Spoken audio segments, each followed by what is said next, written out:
जिल्हा परिषद व पंचायत समिती सार्वत्रिक निवडणूक 2026 मध्ये प्रथमच मार्क्सवादी कम्युनिस्ट पक्ष आपले उमेदवार रिंगणात उतरवत आहे। या निवडणुकीत पंचायत समितीसाठी 5 तर जिल्हा परिषदेसाठी 1 उमेदवार उभा करण्यात आला आहे। कुंभारी, धोत्री, सांगोला, मंद्रुप, चपळगाव या भागांमध्ये माकपचा संघटित प्रभाव असून स्थानिक शेतकरी व मतदारांच्या सक्रिय सहकार्याच्या जोरावर पक्षाचे उमेदवार विजय मिळवतील असा विश्वास पक्षाचे ज्येष्ठ नेते व माजी आमदार कॉम्रेड नरसई आडम मास्टर यांनी व्यक्त केला। विशेषतः रेनगर, गोदताई परुळेकर नगर, कुंभारी व लगतच्या परिसरात पक्षाची मजबूत पकड आहे। जिल्हा परिषदेसाठी कुंभारी मतदारसंघातून प्रियांका दोनतुल या उमेदवार रिंगणात आहेत।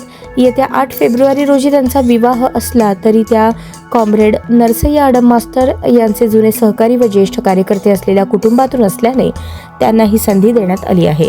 पंचायत समिती धोत्री गणामधून भारताचा लोकशाहीवादी युवा महासंघाच्या राज्य समिती सदस्या तडफदार व उच्च शिक्षित तरुणी अश्विनी आडम उमेदवार आहेत, तर कुंभारी गणातून नितीन यादगिरी, मंद्रुप येथून यासिर मकानदार, सांगोला चोपडी गणातून अतुल फसाले, चपळगाव गण राजेंद्र स्वामी हे उमेदवार पंचायत समिती निवडणुकीच्या रिंगणात उतरले आहेत।